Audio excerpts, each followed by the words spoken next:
नमस्कार साथियों, कैसे हैं आप सब। मुझे उम्मीद है आप खुश होंगे और खुश होने भी चाहिए। जो अभी हालात बन रहे हैं, आप सब देख रहे होंगे हालात क्या हैं। किस तरह से टर्की और अज़रबैजान सीधे सीधे इंडिया को धोखा दे रहे हैं और पाकिस्तान का साथ दे रहे हैं। आपने सबने देखा जिस तरह से इंडिया ने जो ऑपरेशन सिंदूर चलाया। उस ऑपरेशन सिंदूर में इंडिया ने टेररिस्ट को टारगेट किया, उनके सेंटर्स को टारगेट किया। उसके बाद पाकिस्तानी आर्मी ने हमारे सिविलियंस पर अटैक किया और जो नॉर्म्स होते हैं उनको ब्रेक किया।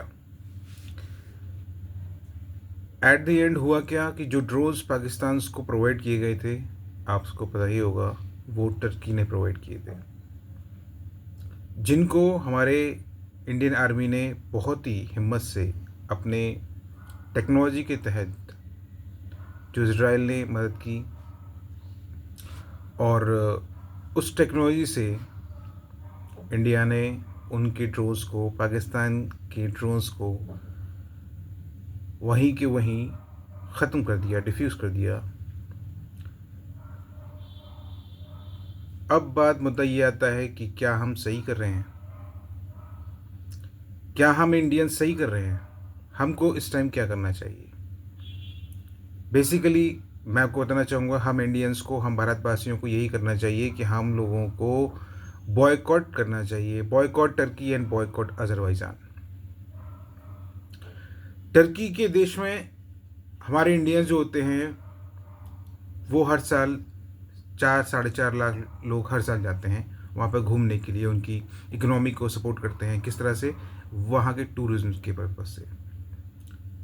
और वहाँ से हमारे भारतवर्ष बिजनेस करता है, कुछ ट्रेड एग्रीमेंट्स को साइन करता है, ट्रेड एग्रीमेंट्स को साइन करता है। तो मुझे लगता है कि आज और अभी से हम लोगों को ये फैसला करना होगा, हम लोग सभी को, क्योंकि हमारे इंडियन आर्मी पर ही हमारे देश की रक्षा का जिम्मा नहीं है। अवसरते हमको भी ये चीज़ सोचनी चाहिए कि हम भारतवर्ष के वासी हैं, इंडियंस और हिंदुस्तानी हैं हम लोग, तो किस तरह से अपने देश की रक्षा और सुरक्षा कर सकते हैं उन आतंकवादियों से, उन नालायक, उन गद्दारों से जो पाकिस्तान को सपोर्ट करते हैं, ड्रोन्स प्रोवाइड करते हैं, उनके आतंकवादियों को सपोर्ट करते हैं।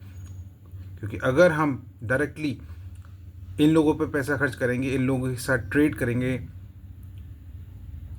और इन लोगों के टूरिज़्म को बढ़ावा देंगे और साथ ही साथ वहाँ पर घूमने जाएंगे, या किसी भी तरह की हम बिज़नेस एग्रीमेंट करते हैं, बिज़नेस ट्रेड करते हैं, या कुछ भी करते हैं लोगों के साथ, तो डेफिनेटली हम अपने जवानों पे जो जो जुल्म ये लोग ड्रोन्स फेंक रहे हैं या हथियार फेंक रहे हैं या फायर कर रहे हैं या अटैक कर रहे हैं, हम अपने जवानों पे इंडायरेक्टली गोली, समझ रहे हैं मैं क्या बोलना चाह रहा हूँ।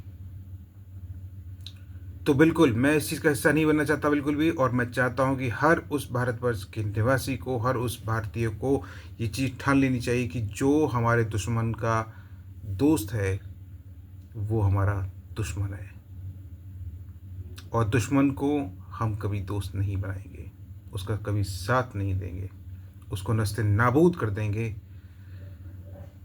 तो जियो पॉलिटिक्स के तौर पर मैंने आपसे कुछ बात की, और बात यही बिल्कुल मुद्दे की बात है, और हम सबको इस बारे में सोचना चाहिए कि क्या हम लोग जियो पॉलिटिक्स के तौर पर अज़रबैजान, क्योंकि अज़रबैजान ने भी सपोर्ट किया है पाकिस्तान को उस ड्यूरेशन में। और आप लोगों को बताना चाहूँगा कि जब इतना विशाल भूकंप आया था टर्की में, तो सिर्फ़ और सिर्फ भारत ने ही सपोर्ट किया था।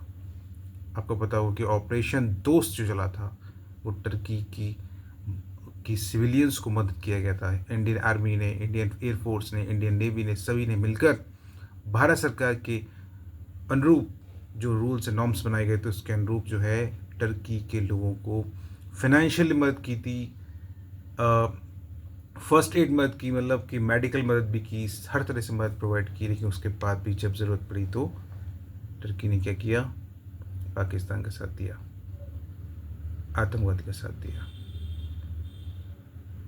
समझ रहे हैं, तो टेररिस्ट का साथ दिया। तो इस तरह से बिल्कुल हम लोगों को बॉयकॉट करना चाहिए किसी भी चीज़ को, किसी भी टर्की से बनी हुई किसी भी चीज़ को। टर्की के साथ बिजनेस ख़त्म कर दीजिए, टर्की के साथ टूरिज़्म ख़त्म कर दीजिए, टर्की से, अज़रबैजान से कोई भी चीज़ कोऑपरेट नहीं करना है, ब्रेक कर देना है, कोऑपरेट नहीं करना है, बॉयकॉट करना है, boycott Turkey and boycott Azerbaijan. Thank you so much. जय हिंद, जय भारत। आप लोग समझ गए हो मैं क्या बोलना चाह रहा हूँ।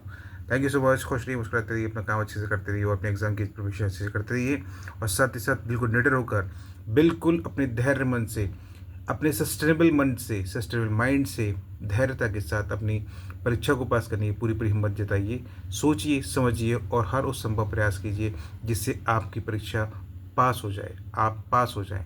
आपकी सफलता आपको ज़रूर मिले, आपकी मेहनत आपको सफलता ज़रूर मिले और मैं यही भगवान से प्रार्थना करते हुए कामना करता हूँ और आपको खुशियों, आपकी झोली में खुशियाँ मिले, आपको आशीर्वाद मिले, यही मैं कामना करता हूँ। जय हिंद, जय Bharat. Thank you so much.